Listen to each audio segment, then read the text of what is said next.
Well, hello everyone. Welcome to Dunebrook, and we are so fortunate to be here with Franciscan Dr. Nebelsick, who is so kind to take time out of your very, very busy day.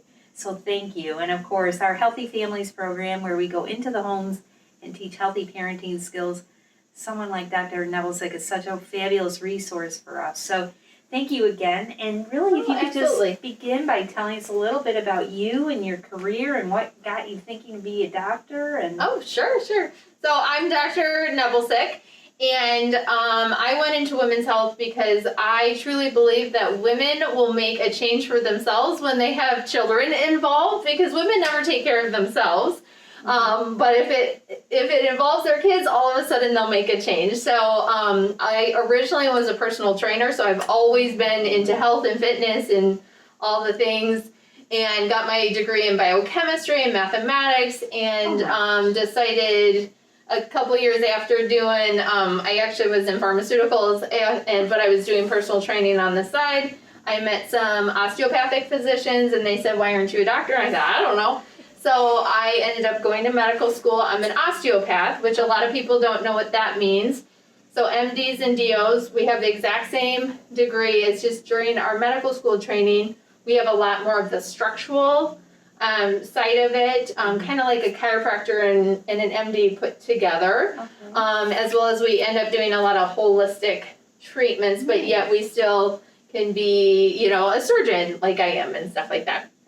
So I went to medical school out in Denver, Colorado, and then I did my residency training for 4 years out in Toledo, Ohio, where I met my now husband. And so he's the reason why I'm in this area, because his family's in this area.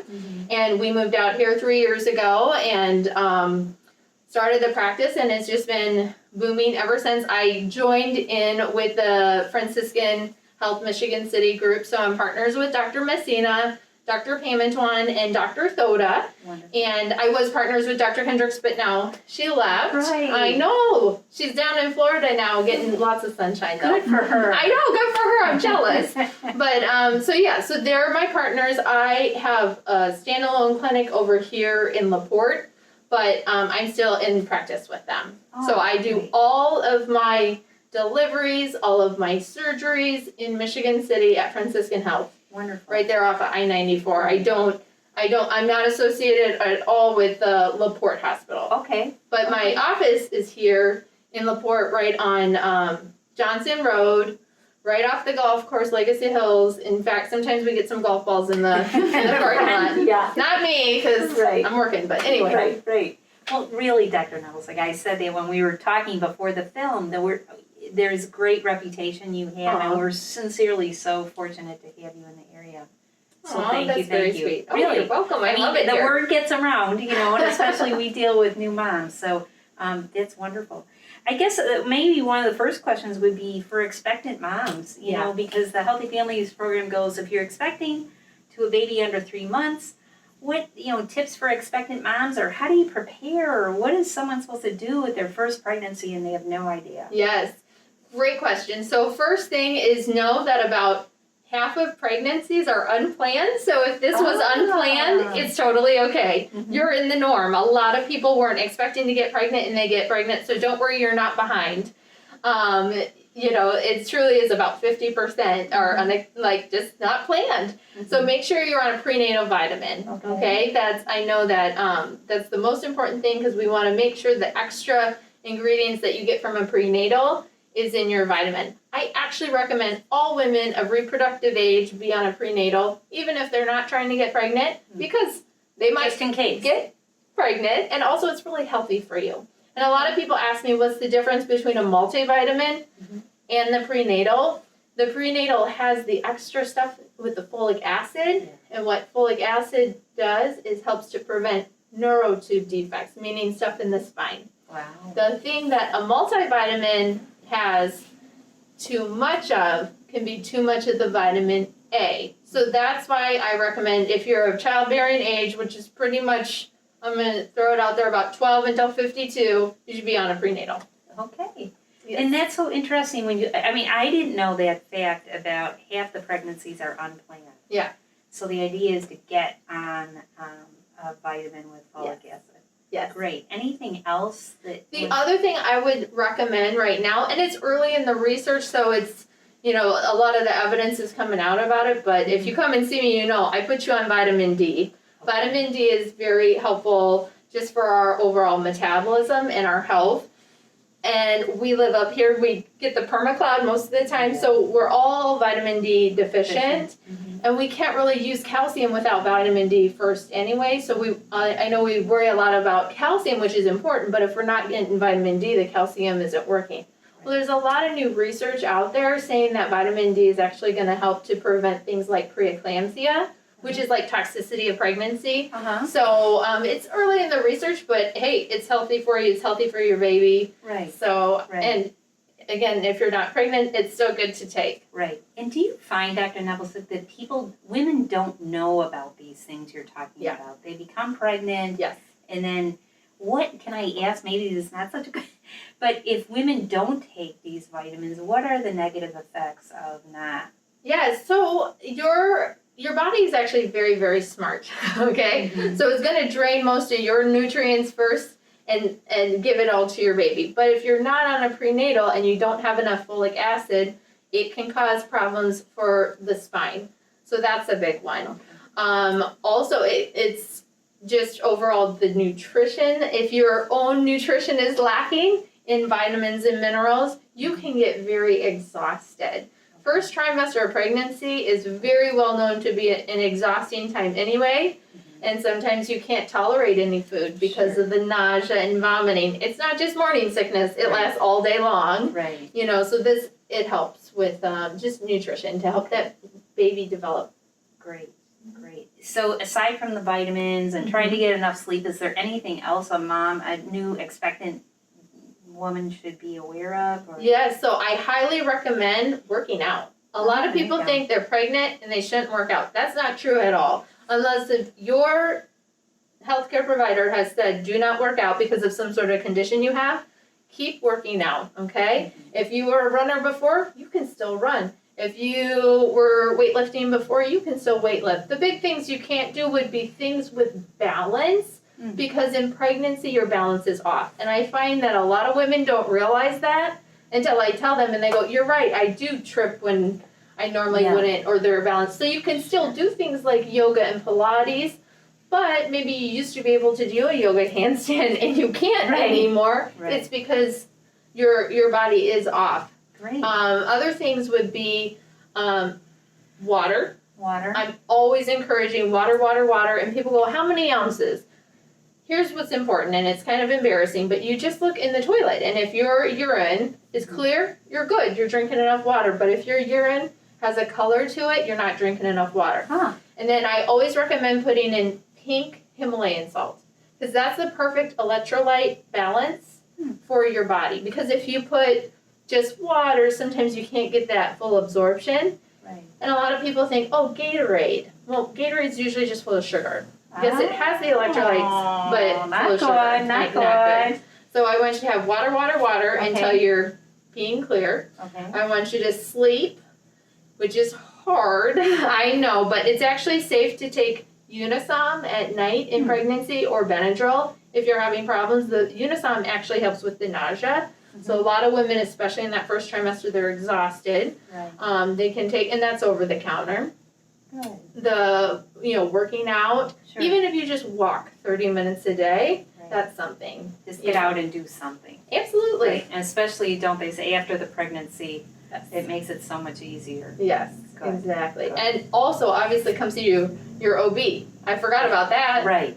You definitely, because we need to date the pregnancy appropriately. So the earlier you come to see the OB, the most appropriate time is usually around that 7 to 8 week spot. Sometimes if you've had prior problems with maybe miscarriages, ectopics, your OB will want to see you a little bit earlier. But, we want to make sure we date that pregnancy. Great. Okay, well, that's great advice. So vitamins, rest, exercise, drink lots of water, eat healthy. Eat healthy, yep. Yeah, because those nutrients, right, of course, are shared by the Absolutely. baby. And good. One of the things we deal with in healthy families, of course, nowadays, Dr. Nebelsick, is the COVID-19. Yes. So what challenges have you seen, or what might be important for our listeners to think about? Yes. So most important with COVID-19 is to protect yourself and your family as much as you can. So wearing our masks, using, hand sanitizer, washing your hands. This is early on during the pandemic. A very brilliant doctor got on a conference that I was on, and I love the way that she put this. She said, the way you get COVID is you could put your hand into a bucket of COVID. Now, granted, you can't see COVID, right? Okay. So pretend you could. And I had a bucket of COVID, and I put my hand in. And you take it out. You don't have COVID, okay? It doesn't go through your skin like that, okay?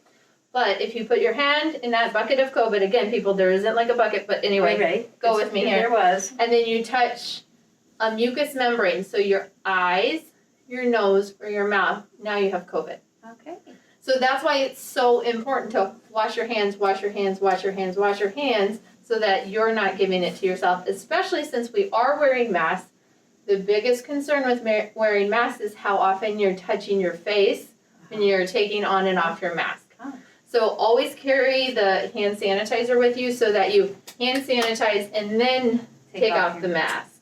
I have never heard anyone say it like that. That's why, remember when this first all started and they said, don't do masks? Yeah. Right. Everyone was don't. Right.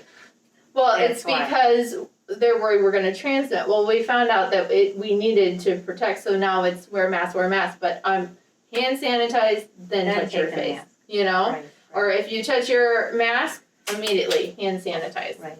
Because you don't know what surface you could have just touched. Sure.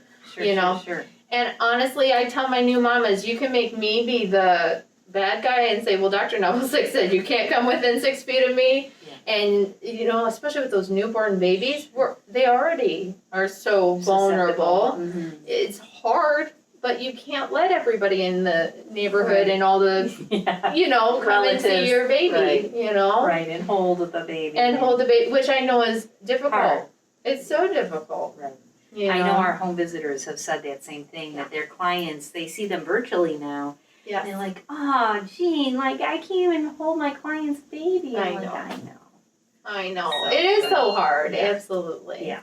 So that's really good advice. So, of course, washing your hands before you take your mask off, after washing, 6 feet away. Yep. Just taking care of yourself, I would imagine. Absolutely. Are there any other challenges of COVID that you can think of, Dr. Nebelsick, that you've been seeing? A lot of people worry about what happens at delivery. So right now, everybody is getting COVID tested if you get onto the floor, and that's to protect everyone. Okay. And so if you were to test positive, you still get to have a vaginal delivery, and you still get to have your baby in the room with you. Nice. We just do social distancing with your baby, and then you can still even breastfeed.